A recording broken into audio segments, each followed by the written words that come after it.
ಬಾದಾಮಿ ಬನಶಂಕರಿ ದೇವಾಲಯಕ್ಕೆ ನಿಮಗೆಲ್ಲರಿಗೂ ಸ್ವಾಗತ ಸುಸ್ವಾಗತ. ನಾನು ಅಶೋಕು. ಈ ವಿಡಿಯೋದಲ್ಲಿ ಬಾದಾಮಿ ಬನಶಂಕರಿ ದೇವಾಲಯವನ್ನು ಸಂಪೂರ್ಣವಾಗಿ ತೋರಿಸುತ್ತೇನೆ. ಅದಕ್ಕಿಂತ ಮೊದಲು ಫಸ್ಟ್ ಟೈಮ್ ನಮ್ಮ ಚಾನಲ್ ನೋಡ್ತಾ ಇದ್ದರೆ ಫಾಲೋ ಮಾಡಿ, ಲೈಕು ಮತ್ತು ಶೇರ್ ಮಾಡಿ. ಸ್ನೇಹಿತರೆ, ಇದು ಇರುವುದು ಬಾಗಲಕೋಟೆ ಜಿಲ್ಲೆಯ ಬಾದಾಮಿ ನಗರದಿಂದ 10ರಿಂದ 12 ಕಿಲೋಮೀಟರ್ ದೂರದಲ್ಲಿ ಇದೆ. ಅದಕ್ಕಿಂತ ಮೊದಲು ಬಾದಾಮಿ ಬಗ್ಗೆ ನಿಮಗೆ ಸ್ವಲ್ಪ ಮಾಹಿತಿ ಕೊಡುತ್ತೇನೆ. ಬಾದಾಮಿ ಎಂದಕ್ಷಣ ನೆನಪಾಗುವುದು ಸಹಸ್ರಾರು ವರ್ಷಗಳ ಹಿಂದೆಯೇ ನಿಸರ್ಗದಲ್ಲಿ ಬಿಡಿಸಿದ ಮೋಹಕ ಮೇಣಬಸದಿ. ಇಂದು ಕರ್ನಾಟಕದ ಬಾಗಲಕೋಟೆ ಜಿಲ್ಲೆಯ ತಾಲೂಕು ಸ್ಥಳವಾಗಿದೆ. 6ನೇ ಶತಮಾನದ ಮಧ್ಯಭಾಗದಲ್ಲಿ ಚಾಲುಕ್ಯ ಅರಸರ ಮೊದಲನೆಯ ಪುಲಕೇಶಿಯು ಬಾದಾಮಿಯನ್ನು ತನ್ನ ರಾಜಧಾನಿಯನ್ನಾಗಿ ಮಾಡಿಕೊಂಡು ಆಳ್ವಿಕೆ ಮಾಡುವ ಮೊದಲೇ ಸುಪ್ರಸಿದ್ಧ ವಾಣಿಜ್ಯ ನಗರವಾಗಿತ್ತು. ಗ್ರೀಕ್ ದೇಶದ ಭೂಗೋಳ ತಜ್ಞ ಟೊಲಮಿ ಕ್ರಿಸ್ತಶಕ ಸುಮಾರು 2ನೇ ಶತಮಾನದಲ್ಲಿ ತನ್ನ ಪುಸ್ತಕದಲ್ಲಿ ಬಾದಾಮಿಯನ್ನು ಬದು-ಮೋಯಿ ಎಂದು ಉಲ್ಲೇಖಿಸಿದ್ದಾನೆ. ಬನಶಂಕರಿ ದೇವಾಲಯದ ಮುಂಭಾಗದಲ್ಲಿ ಹರಿದ್ರ ತೀರ್ಥ ಎಂಬ ಹೆಸರಿನ ವಿಶಾಲವಾದ ಕಲ್ಯಾಣಿ ಇದೆ. ಇದು ಸರಿಸುಮಾರು 1ರಿಂದ 2 ಎಕರೆಯಷ್ಟು ವಿಶಾಲವಾಗಿದೆ. ಬನಶಂಕರಿ ದೇವಿ ಕ್ಷೇತ್ರವು ಬಾದಾಮಿಯ ಚೋಳಾಚ ಗುಡ್ಡ ಎಂಬ ಊರಿನಲ್ಲಿದೆ. ಬನಶಂಕರಿ ದೇವಿಯ ಜಾತ್ರೆ ಉತ್ತರ ಕರ್ನಾಟಕದ ಬಹುದೊಡ್ಡ ಜಾತ್ರೆ. ನೂರಾರು ವರ್ಷಗಳಿಂದ ಈ ಜಾತ್ರೆ ಅನುಚಾನವಾಗಿ ನಡೆದುಕೊಂಡು ಬಂದಿದೆ. ಜಾತ್ರೆಗೆ ನೆರ ರಾಜ್ಯಗಳಿಂದ ಸಾವಿರಾರು ಜನರು ಬರುತ್ತಾರೆ. ಈ ದೇವಿಗೆ ಶಾಕಂಭರಿ ದೇವಿ ಎಂದು ಸಹ ಕರೆಯುತ್ತಾರೆ.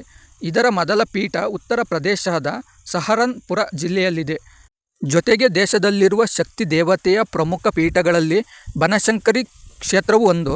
ಬನಶಂಕರಿ ದೇವರು ಚಾಲುಕ್ಯರ ಕುಲದೇವತೆ ಆಗಿತ್ತು. ದೇವಸ್ಥಾನದ ಶಿಖರವು ಚೌಕ-ಕೋನಾಕಾರವಾಗಿ ಹಂತವಾಗಿ ಮೇಲೇರುತ್ತಾ ಹೋಗಿದೆ. ಗೋಪುರದಲ್ಲಿ ಯಾವ ದೇವರ ವಿಗ್ರಹಗಳೂ ಇಲ್ಲ. ದೇವಾಲಯಕ್ಕೆ 4 ದಿಕ್ಕುಗಳಲ್ಲಿ ದ್ವಾರಗಳಿವೆ. ದೇವಾಲಯದ ಆವರಣದಲ್ಲಿ 4 ದೀಪ ಸ್ತಂಭಗಳಿವೆ. ಕಾರ್ತಿಕ ಮಾಸದಲ್ಲಿ ಈ ದೀಪಸ್ತಂಭಗಳಲ್ಲಿ ಭಕ್ತರು ದೀಪವನ್ನು ಬೆಳಗಿಸುತ್ತಾರೆ. ಸ್ನೇಹಿತರೆ, ದೇವಾಲಯದ ಗರ್ಭಗುಡಿಯಲ್ಲಿ ವಿಡಿಯೋ ಮಾಡಲು ಬಿಡುವುದಿಲ್ಲ. ಆ ಕಾರಣದಿಂದ ನಾನು ಹೊರಗಿಂದಲೇ ದೇವಿಯ ಮೂರ್ತಿಯ ಬಗ್ಗೆ ಸ್ವಲ್ಪ ಮಾಹಿತಿ ಕೊಡುತ್ತೇನೆ. ಬನಶಂಕರಿ ದೇವಿಯ ಮೂರ್ತಿ 5 ಅಡಿ ಎತ್ತರವಿದೆ. ಕಪ್ಪು ಶಿಲೆಯಲ್ಲಿ ಸಿಂಹರೂಪಿಣಿಯಾಗಿ ತಾಯಿ ಮೂಡಿದ್ದಾಳೆ. ದೇವಿಗೆ ಅಷ್ಟಭುಜ ಕೈಗಳಿವೆ.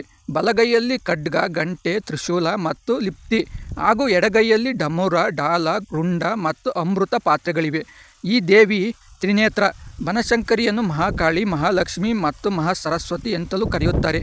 ತಾಯಿಯ ಬಲಗೈಯಿನಲ್ಲಿ ಸೃಜನವಾದ ಸಂಕೇತವಾದರೆ ಎಡಗೈ ಶೌರ್ಯದ ಸಂಕೇತವಾಗಿದೆ. ಜೊತೆಗೆ ವಾತಾಪಿ ಬಾದಾಮಿಯ ಪ್ರಾಚೀನ ಹೆಸರು. ಹಾಗೆ ಚಾಲುಕ್ಯರ ರಾಜಧಾನಿಯೂ ಕೂಡ ಆಗಿತ್ತು. ವಾತಾಪಿ ಅಥವಾ ವಾತಾಪಿಪುರ ಎಂದು ಹೆಸರು ಬರಲು ಒಂದು ದಂತಕಥೆ ಈ ರೀತಿಯಾಗಿದೆ. ಒಂದಾನೊಂದು ಕಾಲದಲ್ಲಿ ವಾತಾಪಿ ಮತ್ತು ಇಲ್ವಾಲ ಎಂಬ 2 ರಾಕ್ಷಸ ಸಹೋದರರಿದ್ದರು. ಅವರಿಬ್ಬರು ಎಂದೂ ಆಹಾರದ ಹುಡುಕಾಟಕ್ಕೆ ಹೋಗುತ್ತಿರಲಿಲ್ಲ. ತಮ್ಮ ಮನೆ ಬಾಗಿಲಿಗೆ ಬಲಿಯನ್ನು ಕರೆತರುವ ಅಸಾಧಾರಣ ತಂತ್ರ ಅವರಲ್ಲಿತ್ತು. ಇಲ್ವಾಲ ಅತಿಥಿಯೊಬ್ಬರು ಕರೆತಂದು ಅವರಿಗೆ ವಾತಾಪಿಯ ದೇಹದಿಂದ ತಯಾರಿಸಿದ ಅಡಿಗೆ ಮಾಡಿ ಬಡಿಸುತ್ತಿದ್ದ. ಅತಿಥಿ ಉಂಡ ಬಳಿಕ ಇಲ್ವಾಲ, ವಾತಾಪಿ ಹೊರಗೆ ಬಾ ಎಂದು ಜೋರಾಗಿ ಕೂಗು ಹಾಕುತ್ತಿದ್ದ. ತಕ್ಷಣ ವಾತಾಪಿ ಆ ಅತಿಥಿ ಹೊಟ್ಟೆ ಬಗೆದು ಹೊರಬರುತ್ತಿದ್ದ. ಸತ್ತ ಬಿದ್ದ ಆ ಅತಿಥಿಯನ್ನು ಇಬ್ಬರು ಸೇರಿ ತಿಂದು ಹೊಟ್ಟೆ ತುಂಬಿಸಿಕೊಳ್ಳುತ್ತಿದ್ದರು.